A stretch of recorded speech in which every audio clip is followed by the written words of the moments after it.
What's up, Ragin Nation? How's it going? This is Alex, and you're watching a Ragin Ronin review. I got a top 10 list for you guys. Now, I know I haven't been posting videos on this channel for a while, and that's mainly because of, well, you know what's going on right now, and that is COVID-19, aka the coronavirus, and that has stopped a lot of movie-related things from happening. For example, theaters are closed, so therefore, I cannot go to the movie theaters to watch new movies, and I can't review new movies because of that. And on top of that, there's not a whole lot of movie news to report because all the productions, whether TV productions or movie productions, have been halted and production's been suspended indefinitely or postponed or canceled entirely. So we don't know what's going on. It's all up in the air. We don't know when some of these movies are going to come out. They delayed some of them, but you know, with COVID-19 going on, we don't know if that postponed date is even going to be postponed any further.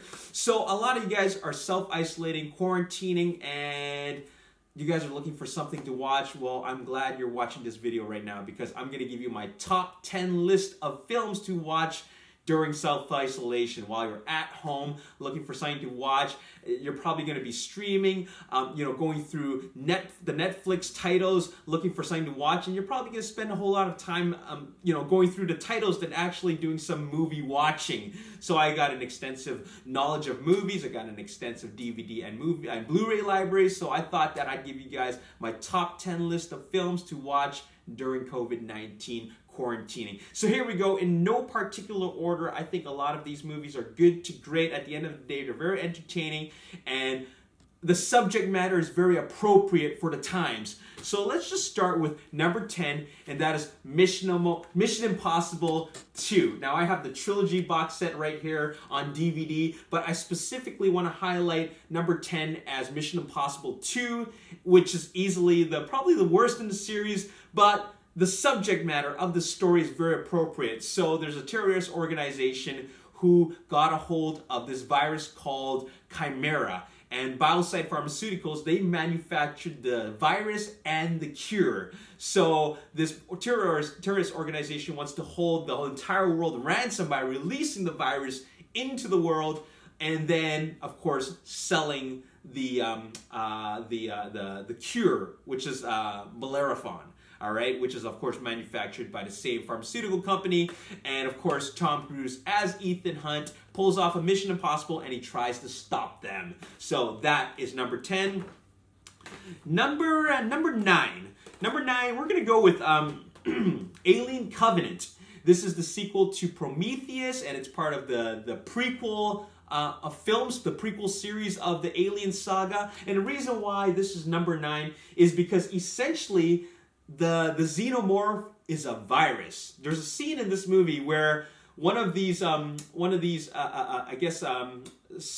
expedition personnel, they disrupt or disturb some plant life on this alien planet, and then it releases this organism which is like really microscopic, and then he inhales it, and then it becomes a part of him, and then now he has the virus in him, which at the end becomes the xenomorph, all right? And then, of course, later on, this android wants to release it on the world and cause mass destruction, all right? So it's like bioterrorism.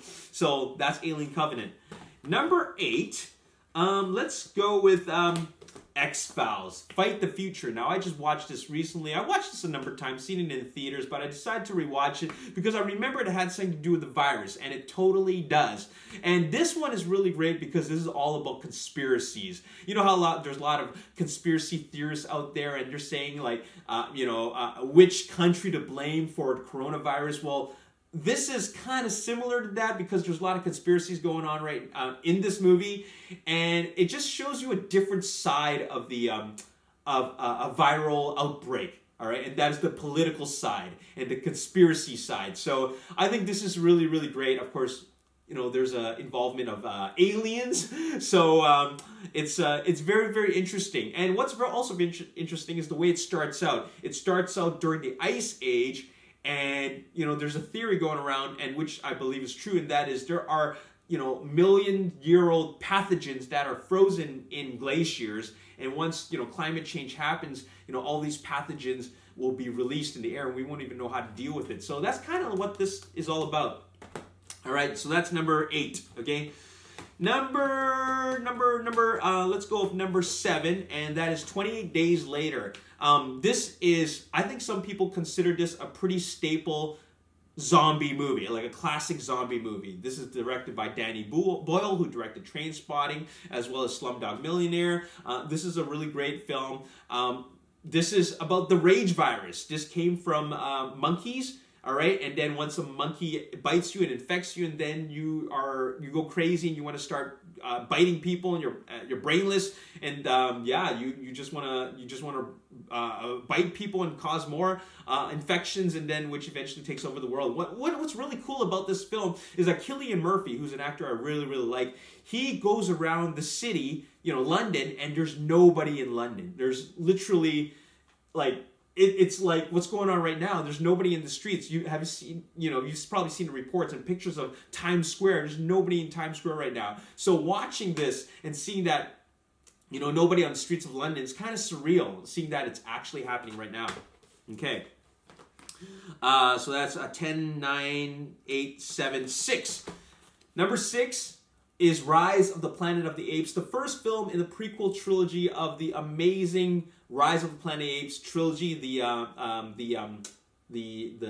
guess you can call it the reboot. This film, first of all, it's great, and not only that, is that you always got to wonder, how did the apes take over? Like, when you really think about it, how did they take over? This explains it all, and there's only one way the apes can really wipe out the human race, or at least reduce the population, and that is because of a virus. I'm trying not to spoil it for people, but by now I'm pretty sure you've seen it. So this is just a reminder that it was a virus that took out the human population, and thus the animal kingdom, in this case the apes, they took over. So this is the start of a really amazing trilogy. Okay, that was number 6. Number 5 is Demolition Man. Now, why am I picking Demolition Man? First of all, I really feel that this movie, having come out in 1993, is ahead of its time.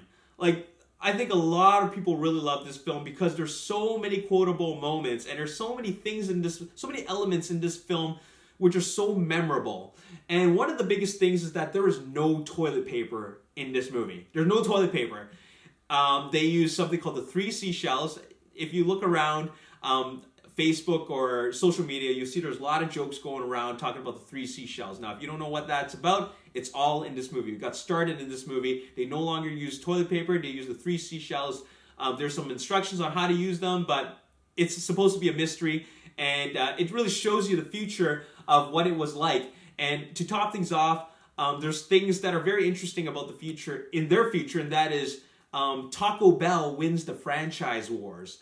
There was a time when there's something called the franchise wars, where all these franchises, restaurant franchises, they battle it out. Taco Bell wins the franchise wars, and then Taco Bell becomes the only restaurant in the world, or at least in San Angeles, where this takes place. And I guess that's why you need a lot of toilet paper, or I guess toilet paper was inefficient because you're going to keep on using it, because anybody who's ever eaten Taco Bell has used a lot of toilet paper. And another thing is there's no physical human touch. When they greet each other, they go like this. They don't even shake hands. They go like this, and it's really funny because of diseases and after AIDS there was HIV. After HIV there was something else. It's pretty funny how they list all those things. Okay, that was number 5. Number 4 is 10 Cloverfield Lane. Okay, this is a J.J. Abrams production, Bad Robot Productions, and it is a film that is kind of like, I don't even know if you can really say if it is a follow-up to Cloverfield, the original Cloverfield film, but this is definitely a film that's in that mysterious science fiction series that J.J. Abrams has produced. And this film is all about self-isolation or quarantining, okay? It stars Mary Elizabeth Winstead and John Goodman. Oh, amazing performance by John Goodman. And this movie is all about self-isolation and just staying staying away from the outside world, because there is a disease out there and it's safe down there. But, once you're self-isolating, especially with a stranger, some crazy things could happen. You could be hanging out with a couple of crazies. So there's only so many things you could do in a bunker. So that's what this movie is about. Great performance by John Goodman. It's a very, very solid thriller. Okay, number three. I got number three here. 28 Weeks Later. I actually like this film more. This is the sequel to 28 Days Later. This is the sequel to 28 Days Later. I like 28 Weeks Later more than the original one. And the main reason why is because they make it more like a zombie film. Okay, it's focused entirely on zombies. Once again, London is a quarantine, on lockdown. Some people break quarantine, and then there's some people who are immune to it. All right, and it's just very, very, very, very appropriate and similar to what's going on right now. It might not be a zombie rage virus, but the coronavirus is like they're taking the same protocols as if it was like, at the end of the day, it's still a viral outbreak. So whether it's a rage virus or coronavirus, they're still treating it the same way. So that's very, very realistic.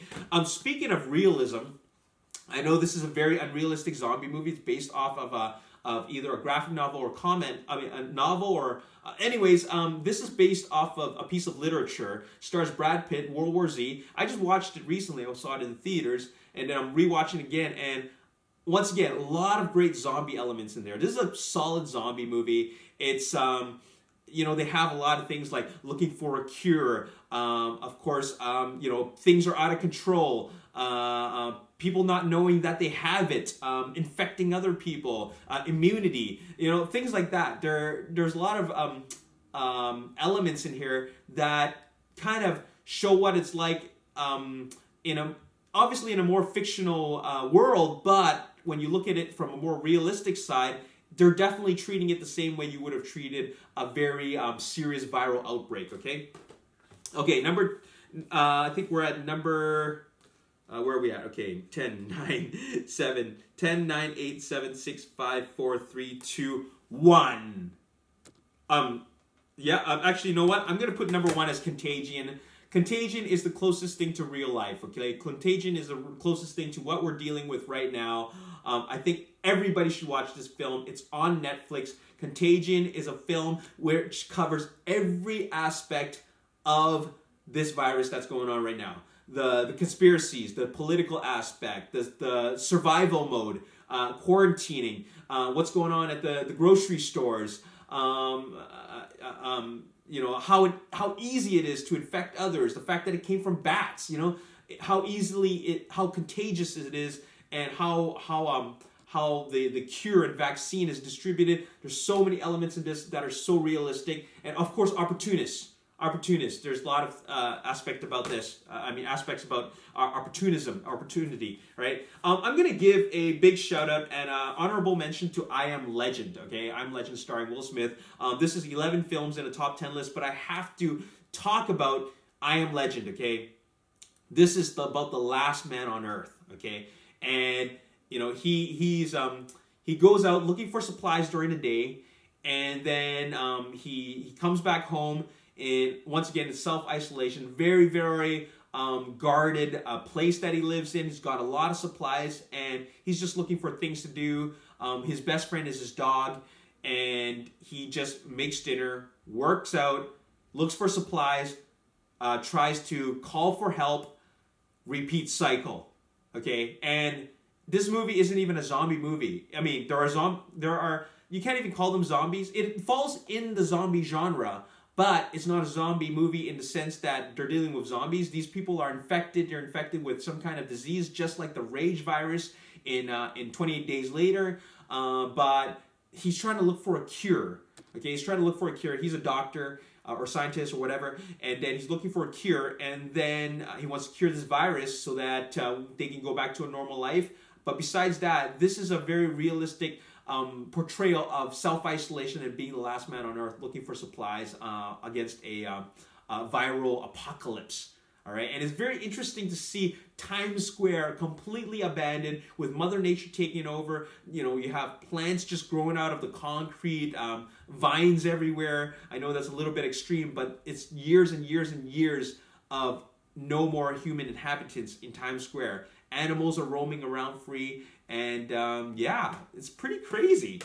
Anyways, that's all I have to say in this top 10 list. I just wanted to share with you guys some films that I would recommend to watch during during COVID-19 self-isolation. Hope you guys enjoyed this video, and I'm gonna make another video talking about how to deal with COVID-19 in the realm of movies, and what's the fate of this channel, considering I have no more movies to review, no more movie news to talk about. So stay tuned for that video. We got a lot to talk about. I'm gonna try to keep this video active and this channel active and relevant, because you know there's nothing really going on, but we can still talk about movies, because you know, I love movies, and you know, I didn't make this channel just to have it end. We're gonna keep it going, and as long as you support me, and continue watching this channel, keep on staying tuned to it, I'm gonna keep on making videos for you guys. Okay, I don't know how often I'll make them, but I'll just keep on trying my best to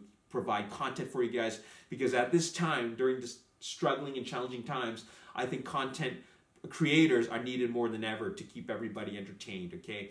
And you know, during this self-isolation. Anyways, that's all I gotta say in this video. Hope you guys enjoyed it. If you enjoyed it, make sure you hit the like button, subscribe to YouTube channel, like me on Facebook, The Ragin Nation. Also follow me on Twitter, Ragin Nation. My name's Alex. Thanks for watching. See you next time. Peace.